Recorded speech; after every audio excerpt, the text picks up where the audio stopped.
குளம் வெட்டும் பணி தெய்வத்தின் குரல் மூன்றாம் பகுதி. முதலில் நான் சொன்ன மாதிரி நானே கிராமம் கிராமமாக போய் இந்த காரியங்களை எம்பசைஸ் செய்தபோது நல்ல ரெஸ்பான்ஸ் இருந்தது. அதுவும் இவற்றில் குளம் வெட்டுகிற கைங்கரியத்தை பார்க்கும்போது எனக்கே ரொம்ப நிறைவாக இருந்தது. கூலிக்கு வேலையாக இல்லாமல் அன்பு பணியாக இது நடக்க வேண்டும் என்றுதான் ஏற்பாடு. ஆனால் ரொம்பவும் ஏழையாக இருக்கப்பட்ட குடியான ஜனங்களுக்கு சாப்பாடு போடுவது என்று வைத்திருந்தோம். இருந்தாலும் அநேக இடங்களில் அந்த பரம ஏழைகள் கூட தாங்களே சோறு கட்டி கொண்டு வந்து உற்சாகத்தோடு குளம் வெட்டியதை பார்க்கிற போது நம் தேச ஏழைகளுக்கு இன்னும் நல்ல பண்புகள் போகவில்லை, நாம் தான் அதை சரியாக காரியத்தில் கொண்டு வரவில்லை என்று தெரிந்தது.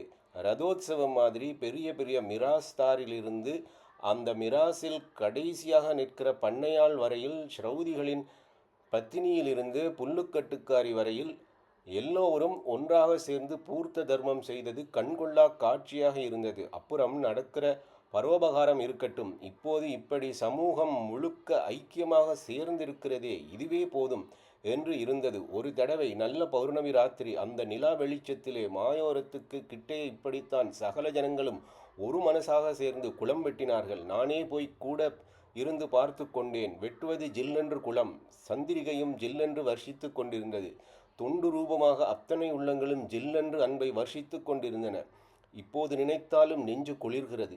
அப்புறம் நான் 100,000 காரியத்தை வைத்துக்கொண்டு எங்கெங்கோ சுற்றுப்பயணத்தில் அவர்களுக்கு சுற்றுப்பயணம் போனதில் அவர்களுக்கு உற்சாகம் கொஞ்சம் கொஞ்சமாக குறைந்து விட்டது. இதை விட்டு விட்டு போனது என் தப்புத்தான்.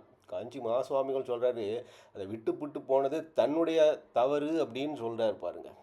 எவ்வளவோ வேலை இருக்கிறப்போ தான் அதை போய் அந்த வேலைகளுக்கு போனதில் விட்டுட்டு போனது தப்புன்னு அவர் சொல்கிறாரு. சரி, தஞ்சாவூர் ஜில்லாவில் மாத்திரம் 2,000 சங்கங்கள் போல் நிறுவி ஒவ்வொன்றுக்கும் ஒரு முத்திராதிகாரிகளையும் உபமுத்திராதிகாரிகளையும் தொண்டர்களையும் நியமனம் பண்ணியிருந்தோம்.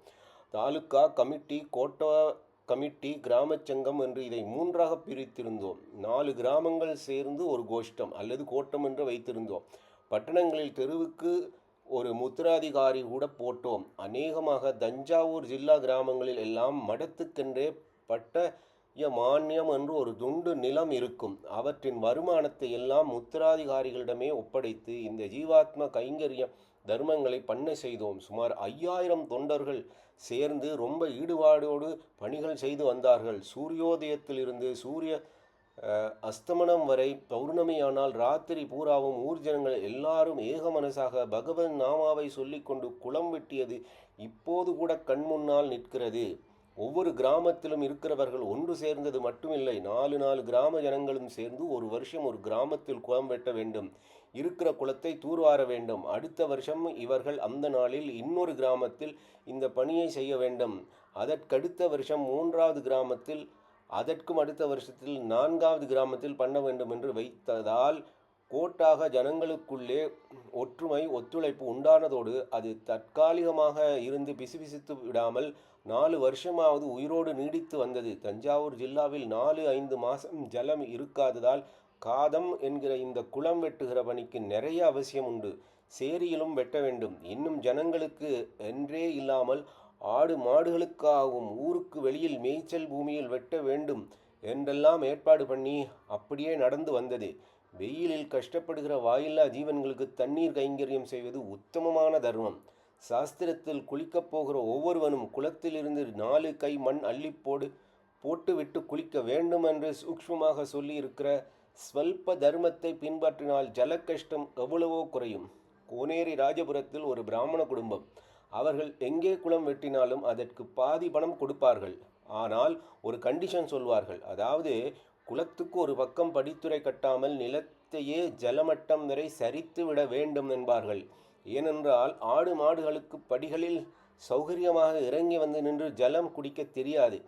எனக்கு ஆசை, ஹரிஜனங்களும் குடியான ஜனங்களும் நம்ம மடத்து பிரதிநிதிகளாக கோட்டம் தோறும் கால்நடைகளுக்கென்று குளம் வெட்ட வேண்டும் என்று. பட்டுக்கோட்டை தாலுக்கா தவிர ஜில்லா முழுக்க இப்படி நிறைய செய்தோம். பட்டுக்கோட்டையில் ஒவ்வொரு வீடுமே ஒரு காடாக இருக்கும். இடுப்பளவு வெட்டினாலே ஜலமும் வந்துவிடும். ஒரு பண்ணையார் வீடு என்றால் பண்ணையாள் வீடு உள்பட எல்லாம் அந்த வேலிக்குள்ளே இருக்கும். அதனால் அவனவன் பாட்டுக்கு ஜலம் உள்ளேயே கிடக்கும். இதனால் அங்கே மட்டும் காதை திருப்பணி செய்யாமல் எல்லோருமாக சேர்ந்து ரோடு போட்டார்கள். பொதுவாக முத்திராதிகாரிகள் திட்டத்தில் மாசத்தில் 2 ஏகாதசியும், புராண படனம், வருஷத்தில் ஒரு கோட்டத்தில் ஒரு குளம் வெட்டுவது என்ற 2ம் நன்றாக நடைபெற்றன. பிற்பாடு சமூகத்துக்கு ஒரு நன்மை கிடைப்பது பிற்பாடு. இந்த மாதிரி உழைப்பே ஒருத்தனுக்கு சித்த சுத்தி தருவது. எல்லாவற்றுக்கும் மேலாக அப்போதே இம்மாதிரி காரியங்கள் பல ஜனங்கள் ஜாதி ஸ்டேட்டஸ் சண்டைகள் இல்லாமல் ஒரு குடும்பத்தை சேர்த்து வைத்ததை பார்த்ததிலிருந்து தனித்தனியாக பரோபகாரம் செய்வதை விட பலர் சேர்ந்து சங்கமாக செய்வது ரொம்ப விசேஷமானது என்று தெரிந்தது. கழகம் கம்யூனிசம் என்று எல்லாவற்றுக்கும் பெரிய மாற்று மருந்து கொஞ்சம் கூட அரசியல்வாடியே இல்லாத பொது நலப் பணிதான் என்றும் தெரிந்தது. பலர் சேர வேண்டும் என்பதற்காக இதை ஒரு அசோசியேஷன் என்று சொல்லி ரிஜிஸ்டர் பண்ணி சேர்மன் செக்ரட்டரி கவர்னிங் பாடி அது இது என்று சொல்லிக்கொண்டு ஸ்தானங்கள் அதற்காக சண்டை போட்டு என்று ஆகிவிடக்கூடாது. பரோபகாரத்தின் பெரிய பலனாக அகம்பாவ நாசமே இதனால் அடிபட்டு போய்விடும். அதனால் இதிலே ஆபீஸ் எதையும் உள்ளே விடக்கூடாது.